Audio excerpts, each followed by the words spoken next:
Indigestion এর পিছনে একটা মূল কারণ, এবং ধীরে ধীরে একটা মানুষ কিন্তু প্রায় পঙ্গু হয়ে যেতে পারে এই রোগটা যদি প্রপারলি ট্রিটমেন্ট না হয়।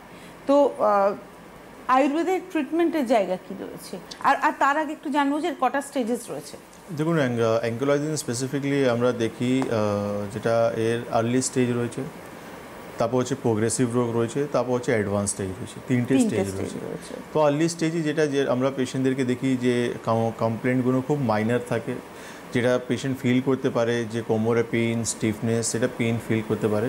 এবার রোগটা যখন অ্যাডভান্স হয়, ব্যথাটা আর অ্যাগ্রেসিভলি বাড়ে, পেশেন্টের স্পাইন ইফেক্টেড হয়, চোখ লাল হয়, নিঃশ্বাস নিতে সমস্যা হয়।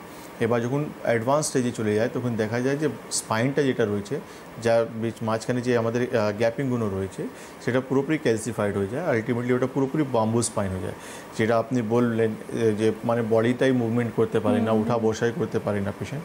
মানে আস্তে আস্তে সেই বডিটা পুরোপুরি তো পুতুলের মতন হয়ে যায়। মানে তার কিন্তু কোনো অ্যাক্টিভিটি করতে গেলে পুরো বডিটাকে নিয়ে কাজ করতে হয়। যেমন আমি আপনার সঙ্গে ঘাড় ঘুরিয়ে ঘুরিয়ে কথা বলছি, কিন্তু একটা অ্যাঙ্কোলজিং পেশেন্ট সে এরকম ঘাড় ঘুরিয়ে কথা বলতে পারবে না, সে পুরো এক্স্যাক্টলি পুরো বডিটা এরকম রোটেট করে আপনার সঙ্গে কথা বলতে হয়। তো এই তিনটে স্টেজ দেখা যায়।